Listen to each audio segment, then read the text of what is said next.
a good moment on that field for Atlanta.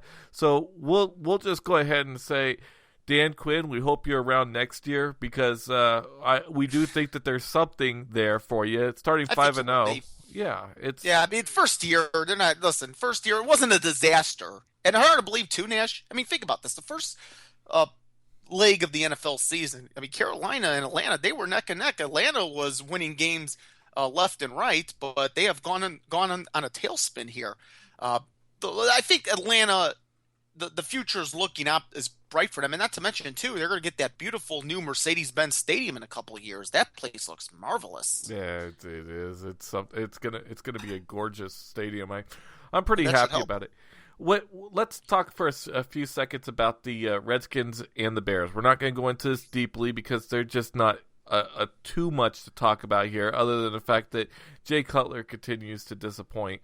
But Kirk Cousins actually found a win on the road. Here's a guy who's been a great quarterback at home, but just couldn't seem to find anything to go with his ability on the road. He finally got it done. What do you think? If you look, well, here's the thing. You know what Kirk Cousins has done? He has made people not say these three letters. Well, actually, these three words, RG3. Yes. We don't hear about Robert Griffin III anymore because Kirk Cousins has done. Look, I'm not going to say he has been one of the most outstanding quarterbacks in the National Football League, but Kirk Cousins has found ways to win, and clearly yesterday he did. He looked very impressive against the Chicago Bears, and hard to believe that that's such a weak division. You may be looking at an under 500 team, God knows why, getting into the playoffs, but Washington desperately needing that win because Philadelphia won. The New York Giants, they're tied with the Miami Dolphins right now in Miami. All right, maybe a mediocre division is the NFC East. Still, though, a very interesting division it is. And looking long term, Washington in a couple weeks, they do have to play Philadelphia on a Saturday night. That's actually the day after Christmas. But definitely with the Washington Redskins and what they have been able to accomplish, very impressive considering that it seems that all we were talking about was Robert Griffin III this, RG3 that. It was nothing. You associated the Washington Redskins with turmoil, but Kirk Cousins has silenced that turmoil. Yes. He has, and right now it's provided New York wins tonight, which is not a sure thing, but it's still a three-way tie for the NFC least. I call them the least because they're absolutely terrible. But the NFC least has now Washington, Philadelphia, and New York, with Washington actually as the number one team on the tie-breaking rules that they have set up right there in the NFC least. So, with that, let's go ahead and kind of move on to the next game because we are way behind. We got Pittsburgh versus Cincinnati. This is a game that we knew was going to be good, but then with the loss of not only Tyler Eifert but Andy Dalton, which people are saying he might be back for the playoffs, but he broke his thumb. This game couldn't have gone worse for the Cincinnati Bengals. I mean, it really couldn't. Not only did they lose in this game, but they lost pretty much a hope of probably securing that first round bye, in my opinion. I think things are looking very bleak for them because you mentioned about Tyler Eifert and, oh my goodness, Andy Dalton. Thank goodness, I guess, for Andy Dalton that it was just his thumb and nothing else that he broke, because we'd be talking about him definitely being out for the remainder of the season. And here's the thing, too. If you look at Andy Dalton, we don't know if he's going to come back or not. But if he does come back for the playoffs, how much effective will he be with the broken thumb? And not to mention, too, being out of playing the actual game for a month, because you're looking at possibly Cincinnati getting that number one seed, or pardon me, not the number one seed, the number 2 seed maybe, and getting a week off. Of course, there's a big game for Cincinnati in a couple weeks, the last Monday night game of the year. That's in Denver against the Broncos. Boy, I'm going to tell you how fun that game is going to be. That's 2 weeks from tonight. But the fact, listen, Nash, one thing about the NFL is it's a league of survival. It's a casualty league, too. Yes, it is. And the casualties, we saw that with Andy Dalton. We saw that from Tyler Eifert. But the thing is, that's also about the league of survival. Can you survive with not listen, everybody's going to be bitten by the injury bug, but how many injuries do you sustain, and how many injuries to key personnel are you going to suffer? And clearly, Cincinnati, they have definitely, their stock has considerably dropped in these as far as the playoff picture. They're going to get in the playoffs. The question is, how far do they go? And that's the thing. It's like they've been one and out for 4 years in a row now. Oh, Can they stand to do it one more year and just be able to blame it on an injury? I say no. I say if that occurs again, the whole thing gets overhauled, because you just can't get it. Also, guys, while we transition to the next game and while we're waiting for the call to come in from TJ of JockJournal.com from the Detroit Lions St. Louis game, I want to tell everybody two texts that we got from Shock the Jock. First one is from the 910, who said that an embarrassing gift that they wouldn't mind receiving would be a butt plug. And I had to say, butt plug. I am tracking down your number, and I'm probably going to put you on a do not call list because I don't want to know who you are. Yeah. The second thing is, and that was pretty shocking. So you might be getting $50 from us. You really might be on that butt plug idea, guys. That's pretty horrifying. $50 would be the cost of a butt plug. Yeah. the other thing that was handed was granny underwear. I'm hoping to God that was a woman texter and not a guy texter that said that they would have loved to have had their granny underwear, but it would have been embarrassing. Thank God I had dinner already. Yeah, if grandma's giving you your underwear, dude, give it the hell back. She needs her underwear. You don't need it as badly as she does. Trust me. Why do I have a feeling that sounds like something a sibling, like an older brother, would do to a younger brother? Oh, very much that so. That sounds like a sibling prank. Yeah, it would seem that way. It looks like TJ might not be calling us. We only have 8 minutes left, so let's go ahead and get into the Detroit Lions versus St. Louis Cardinals. I'm sorry, not St. Louis Cardinals, St. Louis Rams. They used to be the Cardinals. Yeah, way back in the day before they moved to Phoenix, and yeah, all that stuff.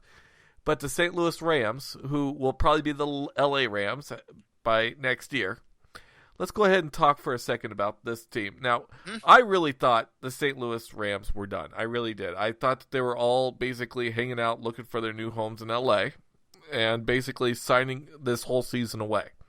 However, the fact that Todd Gurley has put up really good numbers and threw that whole team on his back secured his place in my mind, especially with Thomas Rawls going out with the broken ankle and torn ligaments, that he is the unanimous Rookie of the Year. I don't care what people say about Mariota and Jameis Winston. Todd Gurley has done more. Even if Jameis Winston could find a way to get his team into the playoff, Todd Gurley has done more as for his team than anybody else has, in my opinion. Sure, that's up for debate, and you could throw your ideas out there too, Frank. But I really saw the Detroit Lions coming in and showing how dominant they have been to the NFC North this year, coming through to the NFC tense. West. Yes, that's past tense about the Detroit Lions. Look, as far as Todd Gurley goes, I agree with you, because here's a guy that's going to be a 1,000-yard rusher. As a matter of fact, he's probably going to get it next week because he's 25 yards shy of rushing for 1,000. And if you come into the NFL and you rush for your first season of 1,000 yards, that's mightily impressive. And he came in week 4. That's another thing too. Thank you. Week 4 from an ACL. From an ACL. Okay, give it to him. This Rookie of the Year decision is over. Todd Gurley, Iron Man, comes back from an ACL, doesn't even play an entire season, and is on the verge of rushing for 1,000 yards. Okay, Todd Gurley. Hey, I guess we should be asking ourselves, who's going to finish second? Is it Mariota? Is it Winston? Is it fill in the blank somebody else? Todd Gurley for Rookie of the Year. Listen, forget about this presidential race next year. It's about who wins Rookie of the Year in 2015. Exactly. And it better not even be Donald Trump. It's got to be Todd Gurley. It's got to be Todd Gurley to the end. I can run for president next year. I'll be 35 on August 6th. There you go. Constitutionally, I will be eligible to run for president, although that would be Jock Journal's loss, unfortunately. I don't think I'd have time to do these I'll be your campaign manager, because I'm totally looking forward to like a sign that says "Spanking Sprankle."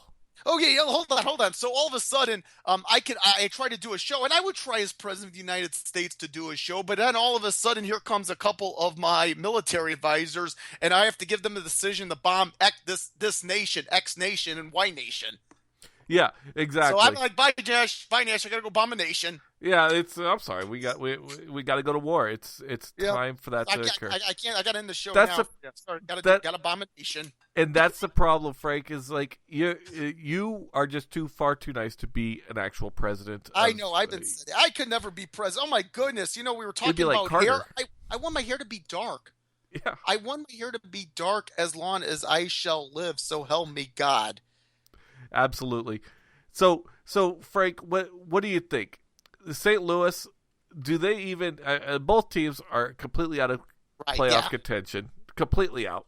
But does St. Louis have the ability of playing off like next year being like the next Carolina Panthers, where they have a losing season, but they have all the keys in place to be a dominant team, especially once they get those new uniforms, that new LA look, those new LA homes. Wait, are they gonna? Are they gonna? Oh yeah, the beach houses. Bravo will be Driving the doing the Real convertibles. Housewives of the LA Rams. Yeah, It'll. you know what? Finally, there'll be a reality show. Let me ask you, so are you going to go back to those, to my favorite Rams jersey? I'm not a Rams fan, but my favorite Rams jersey was the mustard yellow royal blue. Are they going to go back to those? Because I think they should have kept those in St. Louis. They won a Yes, Super Bowl. They won a Super Bowl as the greatest show on turf with that uniform, and then they changed it to that god awful gold. I hate that. I do Uh, too. Look, we don't know. I think a big reason, Nash, and I've said this too about not just the St. Louis Rams. They're 5-8, which I guess under the circumstances that they are could be worse. But what about San Diego? What about Oakland? I mean, these are teams that they may be having LA on their mind. Look, we don't know who's going Well, to be moving. No, go ahead. yeah, that's just it. Nobody knows at this point what's going to happen. San Well, one Diego team is San looks Diego. like the front runner with LA with the St. Louis Rams at this point. Both teams are willing to share a stadium. They don't mind it. Oakland is trying to like do this thing where they want to move there, but I just don't. Three teams ain't going to happen. No, Gosh, you it's can't going to three have to teams. be two. You can't Yeah. do all three. And Wouldn't one honestly, have to be? Well, hold on. Wouldn't one have to be an NFC and the other an AFC team? Because I just Nash, yeah, I just can't see two AFC teams with the Chargers and division the Raiders. realignment. I can't see it. Just can't work. It's obviously worked in New York or across the river in New Jersey with the Giants and Jets. Fine, you got two teams NFC, AFC, the Bay Area NFC, AFC with the 49ers and currently the Raiders as it is now. It just can't work where you have two teams in one conference. I would just love to see Los Angeles. Look, as far as Los Angeles getting an NFL team, I've always considered it to be more of an entertainment town and not a big sports town because it seems there that the fans are Los Angeles Laker fans, prominently, maybe to a lesser extent Los Angeles Dodger fans. Hmm. But that's it. Lakers and Dodgers. I don't know if I consider these people from Los Angeles to be really true sports fans. But if Los Angeles is No. going to get a team, I just hope it's one, just one. I do believe it's going to be two, and I do believe that it's probably going to be the Rams and the Chargers. I think Oakland's going to be forced to stay put, but ultimately, the thing is that the whole problem with St. Louis is their stadium issue. They're signed into a lease for the next 4 years, but that stadium is so archaic and terrible, and the city reneged on what they said they were going to give as far as like upgrades to that particular stadium. Nash, I was in St. Louis when it was being built. I live in Chicago, and I would visit St. Louis quite a bit as a child. I remember the summer of 1995 after the Rams had relocated to St. Louis. That stadium was being built. Yeah, and I now can't believe I'm it's a telling you dump. I'm a 14-year-old boy walking the streets of St. Louis going to a Cubs Cardinals game, and my dad and I used to make that trip constantly to go to St. Louis to see the Cubs and the Cardinals. I remember when that stadium was being built, and I'm thinking, oh my goodness, a new dome stadium. I'm thinking I was surprised St. Louis did not get the Super Bowl. They had a Super Bowl team, but I was surprised they didn't. Anyway, we'll see what happens. Yeah, we will. We will. I'd like to see that happen. I'd like to see a realignment, honestly. I'd actually like to see a realignment with the Seattle Seahawks ending back up into the AFC West. That would No be London interesting teams. to me. No London teams. No London teams yet, but I would like to see No. that even eventually. But for that, we're out of time. I'm Nash, I'm Frank. and you are listening to NFL Talk. Hope you have a nice night. We'll catch you here tomorrow. Take care. Attention everyone,